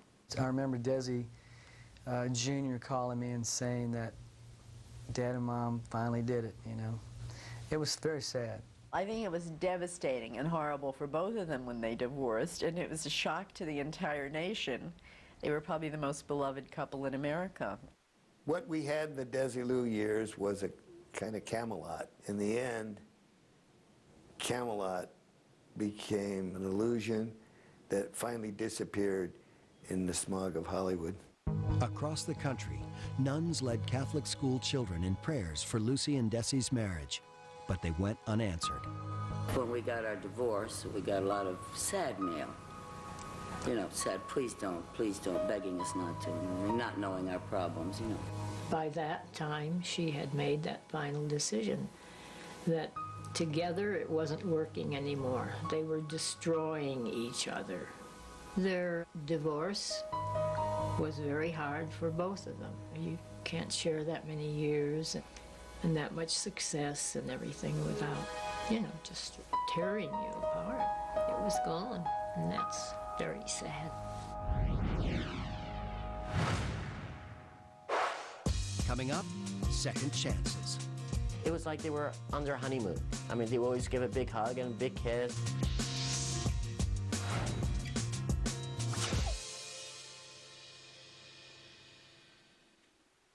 Saturday night, a desperate housewife hosts SNL. I promised him that G-Dog could live here with us.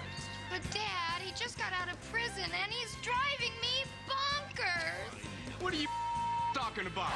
Watch Saturday Night Live with host Terry Hatcher. Saturday night at 10/9 Central, only on E!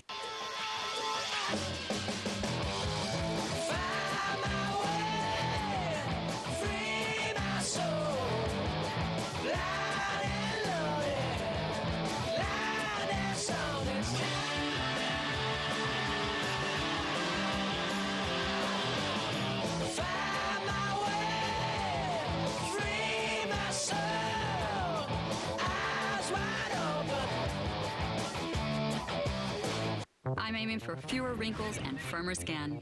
L'Oreal Revitalift with Pro-Retinol A targets wrinkles. With Paralastol, firmer skin in 4 hours. Also available with SPF 18. Fewer wrinkles, firmer skin. Revitalift from L'Oreal Paris. So we're out on the road making a documentary that puts to bed this rumor that kids waste away their youth on couches. As for us, we're in the sticks, nothing but fuzz coming on the radio, when all of a sudden, turns out it's a local underground station. So we told the girl how much we loved her music. Thank you. Scott told her how much he loved her. Smoothed that out by giving her a Coke and got back on the road. This one's going out to 4 new friends who are out making a documentary. Here's hoping you find what you're looking for, guys.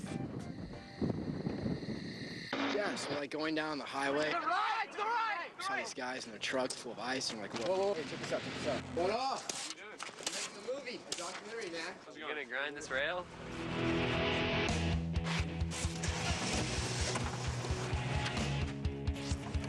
That's crazy. I hope you got that on tape. These guys are crazy. They didn't wait for anything, not even the weatherman, man. And we're on to the next quest.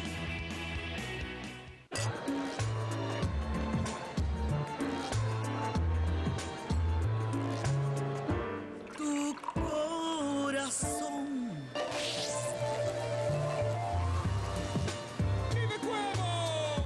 Rimmel's new volumized mascara with unique volume boost cone builds 5 times more volume for massive lashes.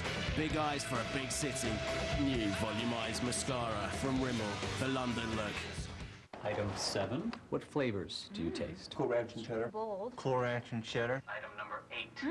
Brownies. Oh, Cool ranch and cheddar. Bold. Cool ranch and cheddar. New Twister's Cool Ranch and Cheddar from Cheez-It. Can you tell the difference between these pet medications? Every year, more Floridians are turning pro by turning to propane gas. They recognize that propane gas is the clean, efficient, and reliable way to enjoy the simple things in life. Whether it's heating a shower or warming up dinner, you can always depend on propane gas. Economical and versatile, propane gas is the convenient way to fuel your lifestyle. This year, why don't you turn pro by turning to propane gas? Animal Planet Expo is coming. Get face-to-face with wildlife, crawl through the belly of our happy gator, and enjoy dozens of other fun activities. Animal Planet Expo, free fun for the entire family, and dogs and cats get in free too. Animal Planet and Adelphia are bringing Animal Planet Expo to West Palm Beach. Don't miss all the fun and excitement at Okahili Park on Forest Hill Boulevard, just east of the Turnpike. Proudly sponsored by Suburban Vista Motors.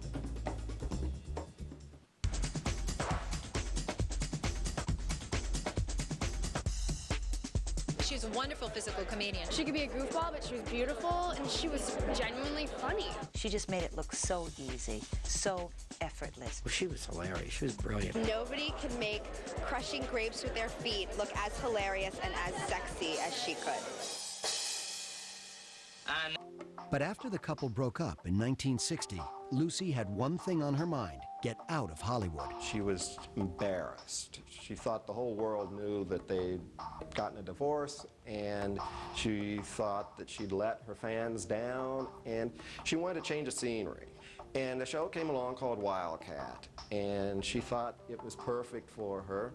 That August, Lucy and her 2 young children left Beverly Hills for Broadway. In the musical Wildcat, the actress was cast as an oil prospector in the early 1900s. The show premiered on December 15th, 1960, and ex-husband Desi Arnaz threw the opening night party. They were better friends after all of the disruptions in your lives and your relationship and the nastiness and all of that's gone away. And then you've got a relationship where your friendship is more to you than anything else. And they were, until their dying day, they were just each other's dearest friends. Still, Lucy was ready to move on. During her first week on Broadway, the newly single 49-year-old met stand-up comedian Gary Morton, 13 years her junior. They started going out, after the show, and she found Gary amusing. And she found herself laughing and relaxing and being more herself around him than she'd been with anybody for years. He didn't have an ego that got in the way, so it made life easy for her. She could depend on him. In the spring of 1961, Lucy caught a virus she couldn't shake. One night, the actress collapsed on stage. Doctors insisted Lucy drop out of the show. The play closed in June, ahead of schedule. Particularly since she'd just come through the strain of a divorce, she was not really up to the physical demands of a Broadway show. And that, too, was a very stressful experience and period of her life. Gary Morton accompanied an exhausted Lucy back to Los Angeles. That fall, they tied the knot. The marriage proved to be the tonic Lucy needed. He was a wonderful husband and companion to Lucy, and she was very, very happy with Gary. When Gary would come into a house and Lucy was there, first thing, it was a big hug and a big kiss like they had not seen each other in weeks. Lucy and Desi couldn't live together, but the creative fires still burned. In the spring of 1962, they began shooting a new sitcom, The Lucy Show. Desi acted as executive producer and cast Vivian Vance as Lucy's best friend. Go get on your working clothes and I'll tell you.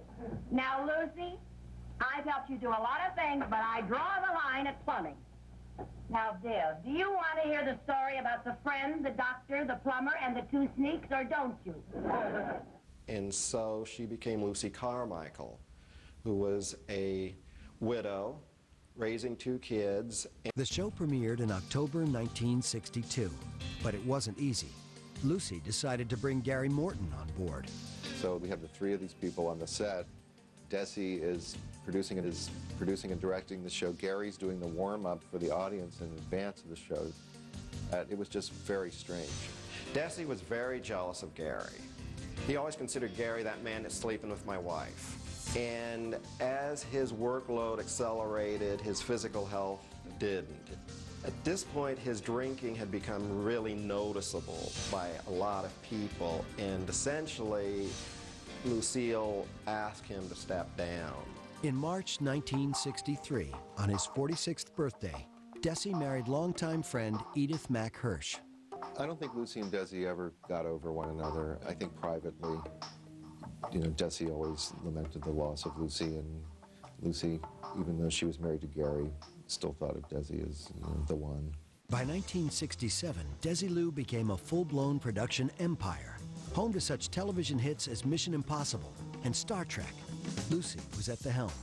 It was a huge deal for a woman to be running a production company that was successful as Desilu. She pioneered new business models for women in the industry. But the role of studio boss didn't work for Lucy.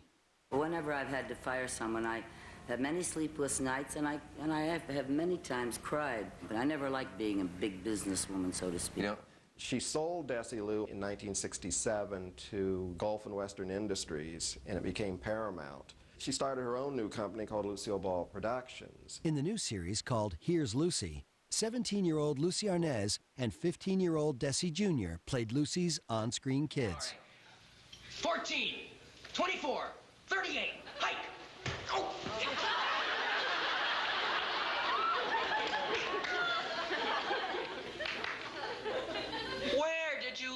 that? Feminine instinct. Every girl has to learn how to protect herself. Now I know why you're always on the bench. She was very happy to have them there, where she knew where they were and what they were doing. It gave them a craft, and it gave her the satisfaction of having them with her. Here's Lucy lasted 6 seasons. In April 1974, Lucy told Dick Cavett she was finally content with her life. I'm a very happy person now. Can you elaborate on that? Not letting yourself I have a very happy home life, and my children are grown. I'm very proud of them, and I'm not working so hard that I'm, you know, I just have things under control, and I didn't make the same mistake twice. I chose more carefully, perhaps, and I'm very grateful for what I have. Over the next 10 years, Lucy starred in 2 films, Maine and the 1985 TV movie Stone Pillow. But fans missed the funny lady they'd grown to know and love. You could say that Lucy was getting older and the American audience wanted to keep her in her 1950s incarnation and didn't want to see her age. Meanwhile, Desi battled for his life. Desi Arnaz had been diagnosed with lung cancer. Sometimes Desi would wake up in the middle of the night, so he called Lucille at home in Beverly Hills. She'd stay on the phone with him, and they would talk. Lucille Ball went down to see him a couple of times at his house in Del Mar, and the first time she went, Lucy Arnaz was there. Lucy Arnaz said, well, I thought of the silliest thing I could think of, which is I took a couple of I Love Lucy video cassettes and put them in the machine, and she just left them alone. And she said they had a great time. They were like a couple of kids just reliving all the old memories and great moments of the show. Desi Arnaz passed away on December 2nd, 1986, at age 69. Lucy was shattered. She said, I know I cannot appear in public as the grieving widow, but I am. I'm sure she went over the marriage, the life together, the work, the romance. Most important part of her life was with Desi. And she loved him all of his life. Angry at him, but she loved him. They had been America's personification of happy married couple, and they'd done such great things together that in the end, that's all that really mattered. When things were going bad on the set, he used to put me in his lap and say, okay, come over here, partner, you know, everything's going to be okay. So when he died, I just began to remember those things about him, and it really was sad, and I really, you know, kind of cried about that. A year and a half later, in May 1988, 76-year-old Lucy suffered a stroke. She recuperated and she made a full recovery. We didn't talk about that much. She was not one to give in to imperfection, physical or otherwise. I think Lucy was scared to go out the first time. She stayed home for about 6 months. She talked a little slower, but you know what? She was great. In March 1989, Lucy walked the red carpet at the Academy Awards, but her health continued to decline. The following month, Lucy underwent emergency open-heart surgery. The hospital was soon flooded with get-well cards, more than 5,000 a day. When Lucy was in the hospital, Queen Elizabeth was touring the United States. Someone shouted to her, you know, our Lucy is in the hospital. And she said, oh, she said, wish her my best. And someone got the message, told Lucy about that, and she said, you mean the Queen knows who I am? Then, on April 26, 1989, Lucy suffered a fatal heart attack. And then I remember getting up one morning, that morning, and turning on the television to watch I Love Lucy on my local channel. And it said, in loving memory of Lucy Desiree Ball, who passed away, you know, in the wee hours of this morning. And you go into shock. You just, you know, how you become like sick and numb. It was a devastating loss. She was the center around which, you know, all our lives we had. Suddenly the center of it all was gone. It was very, very difficult to think of Lucy as anything but alive and vibrant, and just giving her all. It was hard to accept that she had died. I mean, that was a terrible blow. I had the whole world mourning with me. Hollywood Boulevard, somebody laid down a big piece of white cardboard and started so people could sign it as though it's a sympathy card. By the end of the day, it went for 2 blocks. And we saw people from rough neighborhoods who arrived with gang colors on the back of motorcycles, standing next to people from Beverly Hills, signing Lucy's card. Because she and her shows had been part of everybody's life, and everybody felt like they lost someone that had been very important to them. Lucy's ashes were buried in her hometown. Lucy was so close to her mother, Dee Dee, that before her passing, Lucy's only request was that she be laid to rest next to her mother.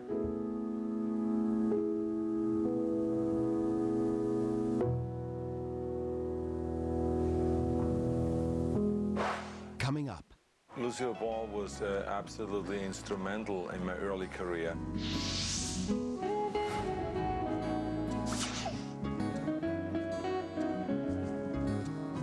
A lifelong dream. It's my time to get discovered. With only one day to make it happen. I'm doing this for my daughter. Fight for Fame. Sunday, June 5th at 10, 9 Central.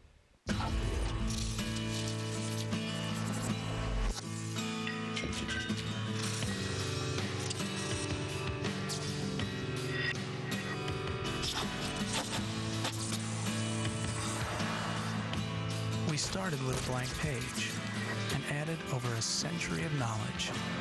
Introducing the totally redesigned, all-new 2006 M-Class. The world can be a deadly place, with more dangers than you can shake a tail at. What with your deadly heartworms, nasty hookworms, and sneaky roundworms, all you dogs are at risk. You need protection, pal. You need HeartGuard Plus, the veterinarian's #1 choice. HeartGuard Plus is the real beef chewable dogs love. 1 chew a month, you've got safe, proven protection against deadly heartworms. Plus treatment and control of slimy hookworms and roundworms that may be spread to your human family. All dogs should be tested for heartworm infection before starting a preventive program. HeartGuard Plus is well tolerated. In rare cases, digestive and neurological side effects have been reported. For more information, contact your veterinarian. HeartGuard Plus. More vets choose it, more pets chew it. Ask your vet about HeartGuard Plus, the real beef chewable that tastes better than a donut. Now save up to $6 when you purchase HeartGuard Plus from your veterinarian. Call 1-877-WORM-FREE. That's 1-877-967-6373. Introducing the most indulgent lip color ever. New Super Lustrous Lipstick from Revlon. Moisture-rich liquid silk formula for smooth, irresistible lips. New Super Lustrous Lipstick from Revlon. How do you make your Kool-Aid smile? Orange, blue, lemonade, Strawberry. Kool-Aid comes in so many fruity flavors, you can make somebody's favorite smile every day of the week. red. Make Kool-Aid every day. Make smiles every day. Lucille Ball had no problem performing in front of an audience, but the Queen of Comedy did suffer from a strange phobia. Was it A, fear of heights, B, fear of birds, C, fear of spiders, or D, fear of tight spaces? Log on to eOnline to test your THS IQ.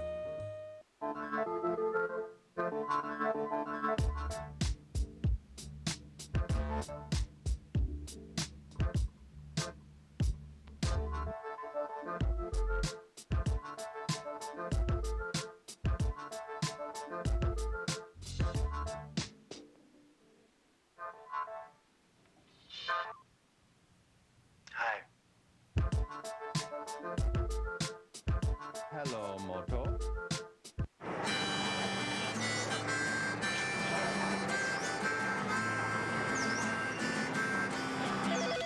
Hey, John D.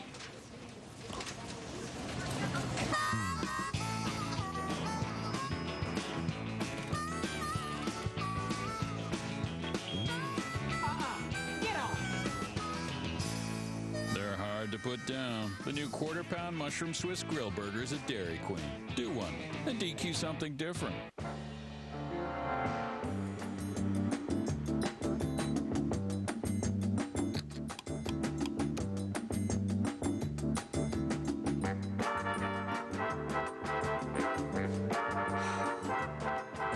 I'm making a short movie. American Express invites you to the Amazon Tribeca Short Film Competition. Screen the films and vote for your favorite at Amazon.com. My life, my card. There are only 4 days left until Cinco de Mayo. Join the fiesta by watching the Cinco de Mayo Marathon on E! Thursday starting at 10 p.m. Brought to you by Jose Cuervo Tequila.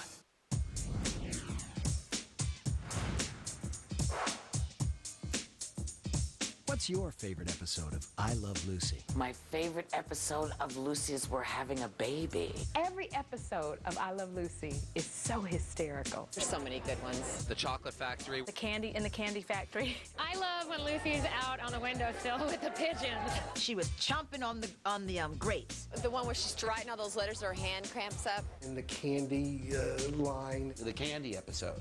She's like eating the candy to get rid of it. But yeah, she's trying to get the chocolate. Boom, boom. The chocolate one. They're packing up and they're moving to California. I love the one when they're on the train and she keeps stopping it. It'd be hard for us to find an I Love Lucy episode that you don't like. I laugh every time. There may not be a consensus about the best episode of I Love Lucy, but most fans agree on one thing. Lucille Ball was, and still is, the queen of comedy. Oh, she's the reason why I'm an actress today. I mean, she paved the way for all of us. She was the first woman to do physical comedy. I think Lucy's contribution was that women could be funny, remain feminine. And she was a beautiful woman. She was really a remarkable woman. Well, she wasn't afraid to make an ass of herself. She was great. She was focused on the funny and not... Brought the nation together in TV's infancy. You could say it still continues to bring us together over 50 years later. A half-century after I Love Lucy premiered, the show still draws an audience that spans generations, cultures, and continents. I was born in 1951, and 6 weeks later they started I Love Lucy, so as long as I can remember, she's been the star of the biggest television show in the world. Lucille Ball would be astounded that now, almost 20 years after her death, that her shows are still as popular the world over as they were while she was alive. And that Lucy and Ricky and Fred and Ethel are still as much a part of people's lives as they ever were. In fact, television syndication is only part of the vast I Love Lucy empire. Merchandise sales pull in more than $100 million a year. The shopping list is endless. Of the merchandise that's currently available, and videotapes and DVDs and t-shirts and books. There are pillowcases and bedding and teapots and coffee cups and cookie jars. It's amazing the amount of merchandise that is being generated. Museums at Universal Studios in Hollywood and Orlando serve as a time capsule for future generations. For die-hard Lucy fans, nothing beats a tour of Jamestown, New York. You'll see a sign welcoming you to Lucille Ball's hometown.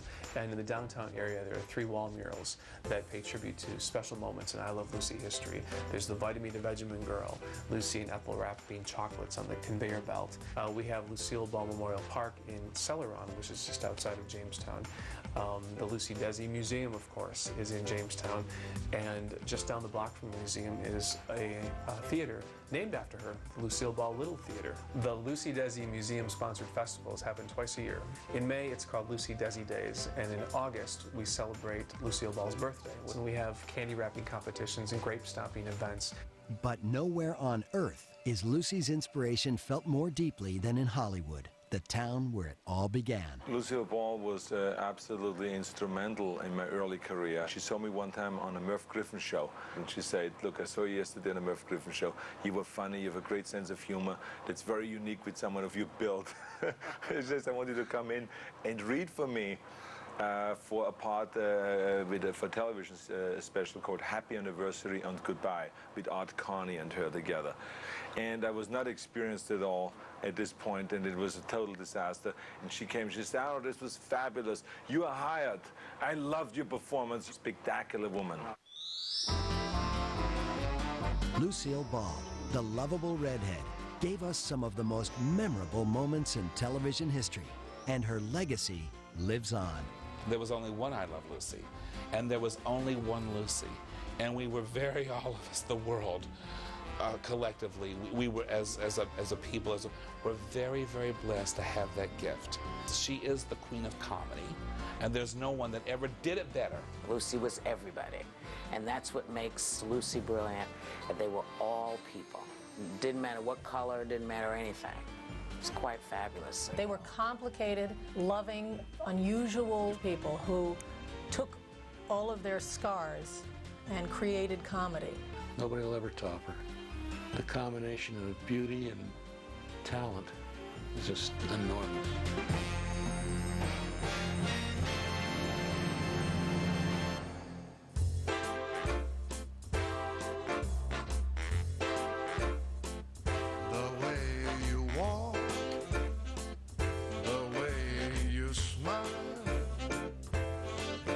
The competition beat by a mile, and when you kiss me like you do, I love the way. Tonight.